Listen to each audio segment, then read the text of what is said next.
Hi guys, my name is Nelly. I'm 30 years old, and this is my personal story of my family's immigration process to Canada. So, of course, everyone's story of immigration looks different. I'm going to tell you how it all started for us and what mistakes we made so that you won't make those mistakes when you are going to apply for your immigration visa. So, it all started in April 2024. A little backstory. I'm a Canadian citizen. I lived in Canada when I was little. We also have a son who received his Canada passport after I gave birth to him. At the moment, it's January 2026. We live in Armenia, and my husband, who applied for a spousal sponsorship, still hasn't received his visa. I'm going to tell you the timeline. I have it on my computer here, so I won't forget anything. As I said before, in April 2024, we submitted for my husband's spousal sponsorship. After that, on May 2024, we completed the biometric exam, which happened so fast. We thought, oh, cool, this is going so well. Little did we know. So on June 1st, my husband completed his medical exam. So as you can see, it was all going so fast. On June 6th, we received a invitation for pre-arrival services. So it's basically a mail telling you that the person who is submitting for the visa has now access to a bunch of immigration services to help him integrate in the Canada life easier, such as like helping with jobs, helping with housing, and stuff like that. I'm not going to go into details about this, but because it's like not the part of the story, it's not very important. So moving to August 30th, our eligibility status got updated to in progress. So basically, our eligibility process started on August 2024. Now, moving forward to April 1st, 2025, our eligibility status just got updated to completed. So we took several months. So to be more specific, it took 7 months for our eligibility status. I mean, my husband's. When I say our, I mean my husband. Eligibility status to be completed. So the major mistake we made was not renew my husband's passport because it was being expired in less than 6 months. So the immigration officer got in touch with us and let us know that he needs to renew his passport. Now, again, a little backstory. My husband is a Russian citizen and we are living in Armenia. We moved to Armenia 3 years ago. So we moved to Armenia at the end of 2022, I think. Basically, since he's not in Russia and he had to submit for his passport update in the what's called embassy of Russia here in Armenia. Can you imagine how many months it took us? It took us 9 months to renew his passport. Those 9 months were just so scary because at the same time that all of this process was happening with the passport, we received a letter that he needs to complete his medical exam. And of course, in order to complete the medical exam, you need to have a document. And he didn't have his passport. So actually, when he completed the biometrics, at that time he already didn't have the passport because he sent it to the embassy. And so he somehow make it work with the biometrics, but with the medical exam, they didn't let him to pass it. They say that you need to bring your passport first. And so we were writing letter after letter to the immigration officer explaining that unfortunately we are still waiting for my husband's passport to be updated in order to pass the medical exam because that's the only way. And I guess they couldn't understand how it can take that long. And of course, when you receive a letter saying that you need to pass any type of exam, biometrics, medical, and they let you know that you cannot go over that timeline, otherwise, you can mess your immigration process. I was the one who was writing the letters because I'm better in English than my husband is.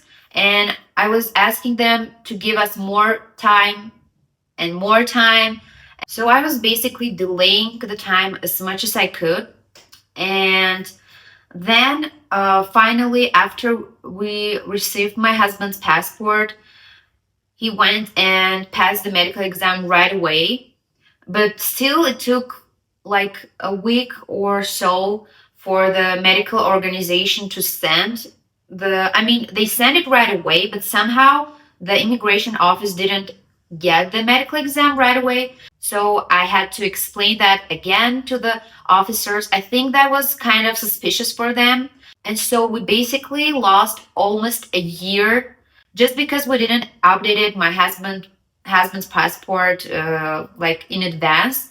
But I mean, who could have known that it will take so long? In April 28, 2025, our my husband's background status got updated to in progress, which, to be honest, I feel like they added the status of the background kind of like backdated. I don't know. That's how because I didn't notice it. As you can imagine, we were checking and checking over and over almost every single day since April 2024. And so, long story short, before the background verification got updated to in progress, in January 2025, we received an email saying that also, I forgot to mention that somewhere in between this whole process, I received a message. Also, I think it was in 2024, so it was like very fast, that I am now approved as a sponsor, which is also like one step forward for your process. I just don't see it here in my history. It just says that we send you an email. Check it. That's all.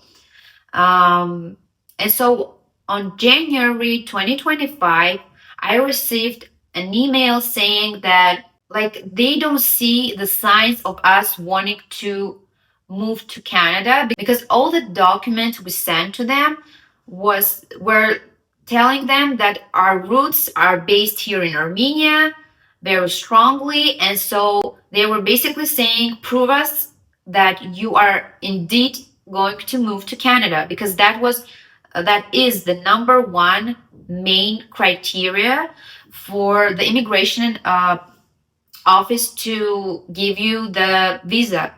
So we didn't know what else to do, but basically for me and my son to move to Canada straight away. When you submit to something major as this, you always imagine in your mind that the day when you receive the message saying now you can buy tickets to Canada and move to Canada straight away. And I was imagining us buying boxes or like suitcases, packing them up like in a month or so. So we received this message. In a week, we decided that we don't have time. To be honest, we didn't even have much money for this because, like, if you know where Armenia is, I'm going to add this on the screen just so you can understand the distance from Armenia to Canada.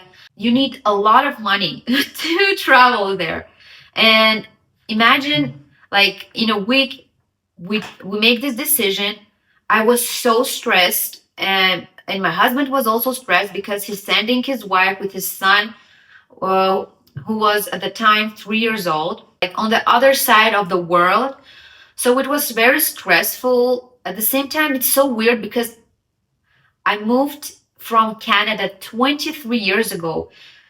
I don't like, I can't explain to you. Every single day of my life, I was imagining the day I land in Canada, and like I was thinking that it was going to be so excited, so much like happy emotions. And then this email came, and there were so many mixed emotions. Of course, I'm happy to go to Canada, but like I wasn't expecting it to happen this way. But what can I say? We packed like everything we could imagine. I also forgot to mention that we decided to move to Alberta, Calgary, but we have no one there. We don't know. I mean, I know a girl there from like, she's like a friend of my sister. Long story. We're not very close, basically. The only family that we have in Canada is my father's cousin. So he's like some sort of uncle for me. I don't know. Um, but I'm not very close with him because I haven't seen him, I think, in 7 or 8 years or something like that, or maybe in 10 years. I'm not sure. And I used to come in Armenia each summer when I was a child. And like I would see him one day in a year, basically. So we weren't close enough, but we thought that that's the best option for us to go to him. And he lives in Toronto, Ontario. He lives there with his family, his wife, and 2 kids. And so they were kind enough to let us go there, even though we didn't know the timeline, how long me and my son are going to stay there. Because, like, in the best case scenario, we thought my husband will move there to Toronto, and then from there, we are just going to travel to Calgary together. But it didn't work out like that. Okay, let's go in order. It was February 21st, if I'm not mistaken, 2025. It took us, I think, 15 hours for my son and I to travel all the way from Armenia with one layover in Vienna. The emotions were all over the place. I have multiple family group chats, and I was recording everything that was happening with us. It was so, so emotional and exciting.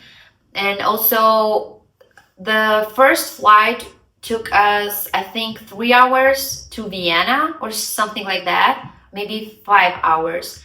Also, if one day you are going to have a layover in Vienna and you have a child that needs a stroller, just letting you know, they give you everything you need. They give you free like rental strollers in the airport. I didn't know that, and that was my mistake because I asked them to give me my stroller after we land. And moving forward, they lost our stroller on the way from Vienna to Canada somehow, and we never ever saw our stroller again.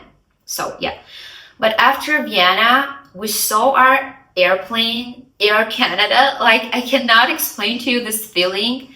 I was like so happy. I couldn't even like explain what I felt. And this was the first time in my adult life, because I obviously traveled from Canada when I was a child on this plane before, but like I don't really remember that.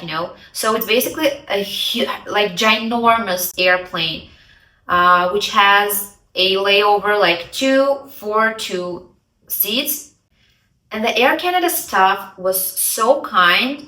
When they find out that my son and I are traveling by ourselves, I don't know how they find that out, but basically they ask us to come to the like processing station, and they ask if we would like to change our seats a little bit closer to the entrance of the airplane. Of course, we agreed. And then they also gave us the seats on the side of the plane. So basically the 2 seats area, that we don't have any strangers near us, because like it's a 10-hour flight or something. I was so, so happy and very thankful for that. I basically recorded every single thing I saw, I ate. I will show you some recordings from that day. But if you want to see my whole experience from that day, I have a video that I shoot, of course. So after we landed in Toronto, my uncle met us at the airport. Oh, and also one more thing. If you're a foreigner and this is your first time coming to Canada, this rule also goes for US, because when you travel to Europe or like any other country besides basically North America, it's not a very big deal if you have food with you. But in Canada, it's not like that. I knew that I cannot take like meat with me, but the thing I didn't thought through, I made for my son a lunch at home here in Armenia because I knew that it's a long trip and we will need some lunch. So I basically made him small like meat fried or something like that, and he ate almost all of it. And I wanted to throw out everything that was left in Vienna's airport, but I forgot. And so when we landed in Canada's airport, in Toronto's airport, while I was trying to find our suitcases, find our stroller, look after my son all by myself, I noticed that a airport staff with a dog came to our suitcase, and the dog was sniffing something. The lady asked me if we have any food with us. I was like, no, I don't think so. Maybe just like a banana or something. She said, well, okay. So like, here's a paper that she signed and gave to me. I was like, okay, thank you. Little did I know, this paper meant that the airport officers have to check my whole luggage because the dog sniffed some food in it. And so after this whole process, also I have no internet connection because I just landed. I was trying to connect to the Wi-Fi at the airport, which worked horribly. Like it was turning on and then turning off in a minute. I tried to call my uncle. I was like, I received all the luggage. The only thing that's left is our stroller. So 30 minutes passed by, no strollers. I think I was waiting like an hour there. Basically, we decided that I said that I cannot wait any longer. We're so tired, exhausted. I'm just going to call the airport later and let them know that I didn't receive my stroller. Oh, and also before I got my luggage, when you get out of the plane, there's this section like declaration, and it was the first time in my life that no officer was checking me. They were just these computers that you check by yourself, which was cool and it didn't take much time. And then there were officers that you just show your passport. It literally took a minute, and they were like asking like, where are you coming from? Where were you traveling? I just tell them that I came back to Canada after like so many years, and then they say the phrase that everyone I wanted to hear my whole life. They say, welcome back to Canada. I'm like, thank you. And so then this whole suitcase dog sniffing part happened, and right before I was exiting the luggage part of the airport, the officer stopped me because he was checking the papers, and in my paper there was a mark that they need to check my luggage. And so I went there. There was this officer standing with this face, like poker face. It's like, what are you taking within your luggage? I'm like, clothes. He's like, that's it? I'm like, well, yeah. He's like, you need to give me the list of things, every single thing you're like taking with you. I'm like, I'm sorry, I didn't know I need to have a list of things written down. He was like, are you sure? I can actually fine you.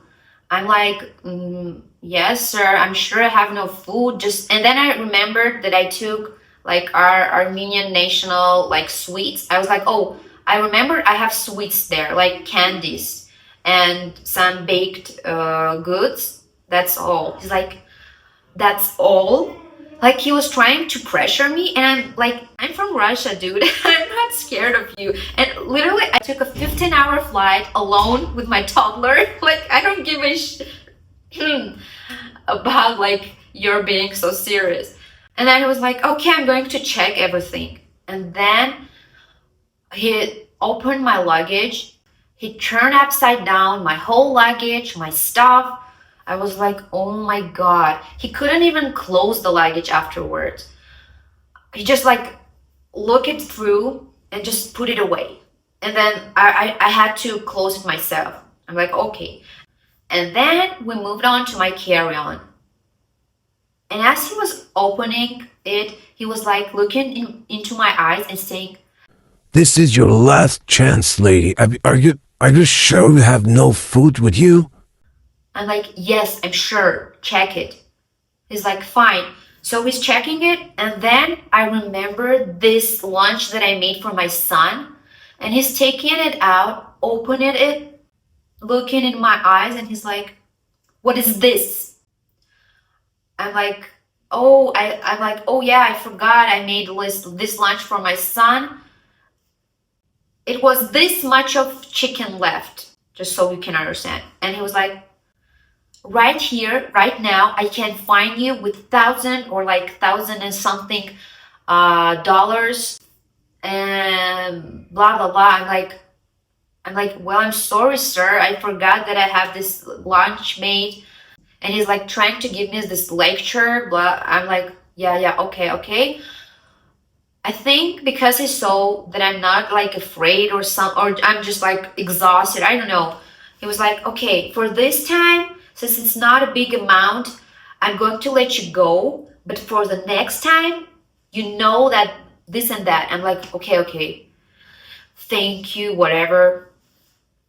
And so we left this area finally. It took us another like 30, 40 minutes. And then we leave this area. My uncle meets us. And then I finally see like Toronto. You know what? I was so shocked. It looked so similar to Moscow, where I'm originally from, basically. And since it was February, it was actually a very sunny day for Toronto. As I later on realized, because Toronto is not a very sunny city. So like if you know, you know.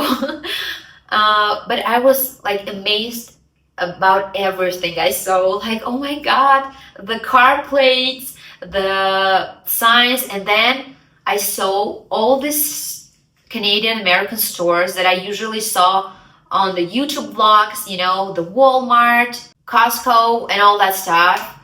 Like it was like I was transferred into my dreams. I remember my feelings back then. Like it's so funny now. Like I was being so happy that I saw Walmart and all that. And so literally the next day we woke up. I was so jet lagged, as you can imagine, because the time difference with Armenia is 10 or 12 hours. So we woke up with my son. It was like 4 or 5 a.m. the first day. And as the days went on, we started waking up a little bit later. But still, like the first day, right away, my uncle and I went to the mall to get me a phone number. And so then we went to get me my my son's SIN number, because the SIN that I had, it was from Quebec, because I was originally from Montreal. So in literally 3 days, or even less, we got all the documents necessary, such as the phone number, the SIN. I also got like my medical, like the health insurance. So I got all the documents to prove my intentions to permanently stay in Canada. And it took me literally, I think, 10 days from the day I got the email saying I need to send them the proof. And after 10 days, I sent them everything. I sent them also pictures of me standing at the house I was staying, sent the rental document because like I was renting a room at my uncle's. So I sent them all these documents. I also linked my YouTube saying that you can check my YouTube when I document my immigration process. And then a month went by. During this month, my mother-in-law, who lives in Los Angeles, came to visit with her husband. Surprise! You didn't expect to see us, did you? And so we were having so much fun. So if you live in Toronto, you have this TPL card, Toronto Public Library card. First of all, my son and I are in love with this Toronto libraries that they are, like public libraries. Everything is free. It's so clean. You know, the whole city is clean. I've heard that Toronto is so dirty, especially the downtown. I've never seen anything dirty there. Like people who say that, they never ever been anywhere else before. I can tell you that. Because I feel like those who complain about life in Canada, they've never seen life anywhere else before, because I've lived in like 3 or 4 countries in my whole entire life, and I know when I say like I have a lot of experience to compare one country to another, and I can tell you that Toronto is very clean. I felt very safe there. And people were so friendly.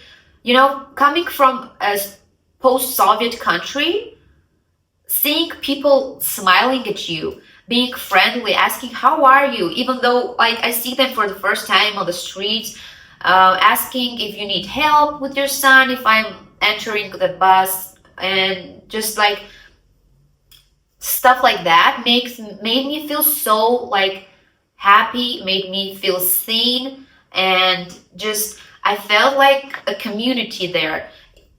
And after my mother-in-law and her husband came, the TPL program, they have a program, the holder of the card each month can choose any museum. I think it's only for museums. I'm not very sure. I don't remember. So you can choose any museum from Toronto and you get 3+ tickets to that. So basically you have like 4 access tickets to any museum.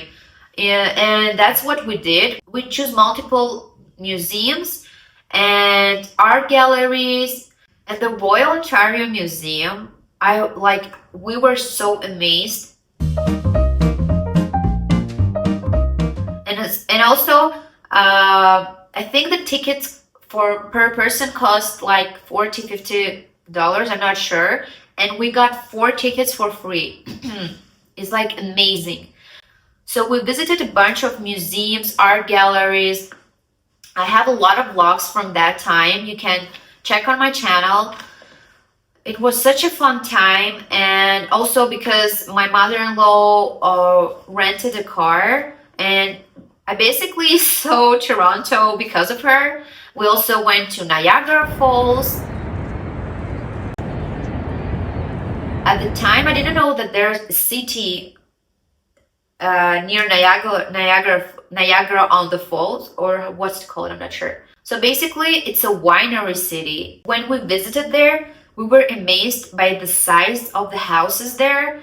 Even though like my mother-in-law and her husband came from Los Angeles and they have like ginormous mansions there, they were also amazed by the sizes of those houses. And we were like, who are these people?